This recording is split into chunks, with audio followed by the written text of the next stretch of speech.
ସକାଳୁ ଖାଲି ପେଟରେ ଏମିତି କଣ ଖାଇଲେ ପେଟ ଗ୍ୟାସ ଏକ ଦିନରେ ଭଲ ହେବ? ଏହା ସହ 15 ସାଧାରଣ ଜ୍ଞାନ ପ୍ରଶ୍ନ ଓ ଏହାର ଉତ୍ତର ଜାଣନ୍ତୁ ବନ୍ଧୁ। କଣ ଦୁନିଆରେ ଏତେ ସାରା ଜ୍ଞାନପୂର୍ଣ୍ଣ କଥା ଭରି ହୋଇ ରହିଛି ଯାହାର କଳନା କରିବା ମଧ୍ୟ ସମ୍ଭବ। ହେଲେ ଯଦି ବ୍ୟକ୍ତି ପ୍ରତିଦିନ କିଛି କିଛି ଜ୍ଞାନ ପଢିଥାଏ ତେବେ ସେହି ବ୍ୟକ୍ତିକୁ ସେହି ସବୁ ଜ୍ଞାନର ଆବଶ୍ୟକତା ସ୍ଥଳରେ ବହୁତ ଦରକାର ପଡିଥାଏ। ଦୁନିଆରେ ଅନେକ ଜ୍ଞାନପୂର୍ଣ୍ଣ କଥା ଭରି ହୋଇ ରହିଛି ଯାହା ସବୁ କିଛି ଟିକିନିକି କରି ଜାଣିବା ସାଧାରଣ ପକ୍ଷେ ସମ୍ଭବ ନୁହେଁ। ହେଲେ ସେଥିମଧ୍ୟରୁ କିଛି ନୂଆ ନୂଆ ଓ ଜ୍ଞାନ ଭରା ତଥ୍ୟ ଆଜି ଆମେ ଆପଣଙ୍କ ପାଇଁ ନେଇ ଆସିଛୁ ଯାହା ଆପଣଙ୍କର ଜ୍ଞାନ ବଢାଇବାରେ ସାହାଯ୍ୟ କରିଥାଏ। ଏଥିସହ ଏହି ସବୁ ଜ୍ଞାନ ଆପଣଙ୍କର ନୀତିଦିନିଆ ଜୀବନରେ ବହୁତ କାମରେ ମଧ୍ୟ ଲାଗିଥାଏ। ତେବେ ଚାଲନ୍ତୁ ତାହା ଆଲୋଚନା କରିବା। କେଉଁ ଦେଶରେ ଅଳିଆ ଆବର୍ଜନାରୁ ବିଜୁଳି ସୃଷ୍ଟି କରାଯାଇଥାଏ? ଉତ୍ତର ସିଙ୍ଗାପୁର। ବିଶ୍ୱର ପ୍ରଥମ ଦେଶ କିଏ ଯିଏକି ପୁସ୍ତକ ଛାପିଥିଲା? ଉତ୍ତର ଚୀନ। ଅଲମ୍ପିକ ଖେଳର ଆୟୋଜନ କେତେ ବର୍ଷରେ ଥରେ କରାଯାଇଥାଏ?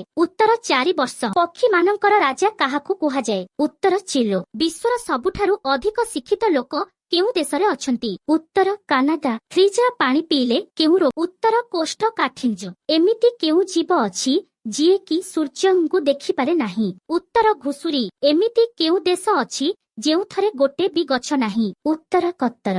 ଭାରତରେ କାହାକୁ ଦଣ୍ଡ ଦିଆଯାଇ ପାରିବ ନାହିଁ? ଉତ୍ତର ରାଷ୍ଟ୍ରପତି। ଗୋଟିଏ ସିଂହର ଗର୍ଜନ କେତେ ଦୂର ଯାଏ ଶୁଣାଯାଇଥାଏ? ଉତ୍ତର 8 କିମି। କେଉଁ ଦେଶରେ କେବଳ ନାଲି ରଙ୍ଗର କୁକୁର ଦେଖାଯାଆନ୍ତି? ଉତ୍ତର ସୁଇଜରଲ୍ୟାଣ୍ଡ।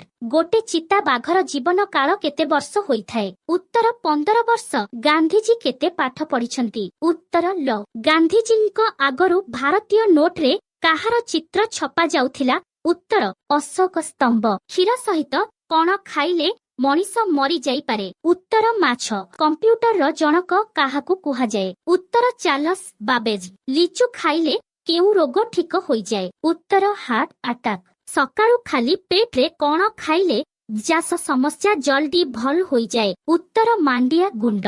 ବନ୍ଧୁଗଣ, ଆପଣମାନଙ୍କୁ ଆମ ଏହି ଭିଡିଓଟି ଭଲ ଲାଗିଥିଲେ ଏହି ଚ୍ୟାନେଲ ସହ ଆଗକୁ ରହିବା ପାଇଁ ଏହି ଚ୍ୟାନେଲକୁ ଲାଇକ୍, ସେୟାର ଓ ସବସ୍କ୍ରାଇବ କରନ୍ତୁ।